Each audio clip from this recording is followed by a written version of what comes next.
All right, so for the notes tonight, we're taking a look at the important question of whether or not to break away from England. We have seen the rising tensions between the colonists and the British, mostly over taxes and the issue of representation. We've seen that fighting has begun. Fighting broke out in Lexington and Concord, but the question remained about whether or not the United States should actually break away and declare independence or not. And so we're going to take a closer look at sort of what some of the issues were and what the arguments are for each side.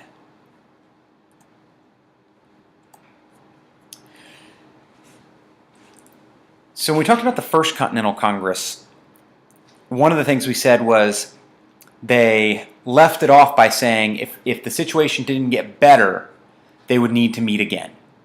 And so the situation very clearly was not getting any better. They decided to meet at the Second Continental Congress. One of the important things they did at the Second Continental Congress was create a new continental army.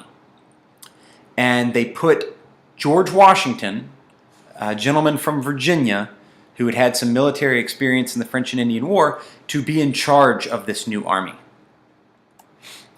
They also debated whether or not the colonies should declare independence from Great Britain.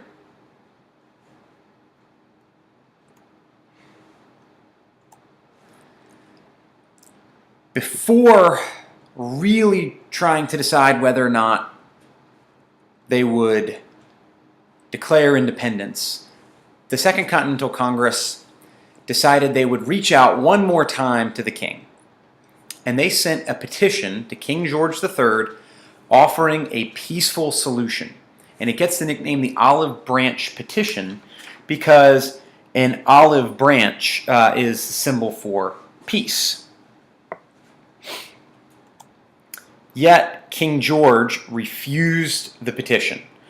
He was angry. He felt that the colonists were rebelling against his authority, and so he basically refuses to listen to anything the Second Continental Congress has to say.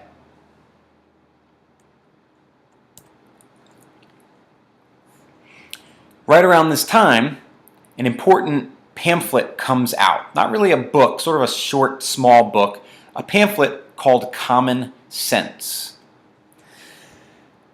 It was widely published, and it was written by a guy named Thomas Paine, who was an immigrant from Britain. He had come over from Britain and was living in the colonies. Thomas Paine was in favor of independence. He wanted to break away, and the title of his famous pamphlet comes from his argument that it was just common sense that the colonies should split from England. And Paine argues not only should the colonies split, but they should completely get rid of a king and instead establish a representative democracy. So no more king, instead the power will rest with the people. We'll have a democracy instead. Another important idea that's being kicked around at this time comes from a guy named John Locke. John Locke was a philosopher from England, right? Did a lot of thinking, thought about big ideas. And he argued that people had natural rights to life, liberty, and property. He's perhaps best known for talking about this idea of a social contract. John Locke says there's a social contract between the people and the government. And how it works is the people will obey the government as long as the government protects the people's rights. It's a contract, right? Both sides are getting something out of it. But contracts can be broken. If the government does not protect people's rights, then the people can overthrow the government. And so that idea really takes root in the colonies. They certainly felt like the British government was no longer protecting colonial rights. And according to the social contract, if the government's not protecting the people's rights, the people can overthrow the government.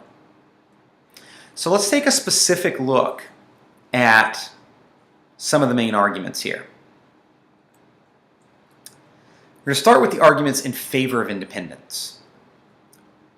These are the patriot arguments. One would be that Britain has been a bad parent country. They're not doing their job. They're taking away the colonists' freedom. A second important argument in favor of breaking away was that if we break free, we don't have to follow these trade rules anymore. We can trade with anyone we want to. There's the issue of taxing. We were really tired of being taxed without having representatives in Parliament. That's that whole idea of no taxation without representation. And patriots argued, hey, war's already started. People are already being wounded, being killed, and so we're already at war. We need to make it formal, and we need to completely split from England. So you had patriots making these arguments. Well, what about loyalists? And even moderates sometimes made these arguments. They would say, well, hang on a second. We get a lot of benefits from being connected with Great Britain, right? We get a lot of trade benefits. There's a lot of pluses about being connected with the most powerful country in the world. Britain can protect us. They have the strongest army. They have the strongest navy. So if we stay with Britain, we'll be protected. Breaking away and making a brand new country would be really, really difficult. Like, you guys need to think about that. Think about how hard it's going to be to create a brand new country.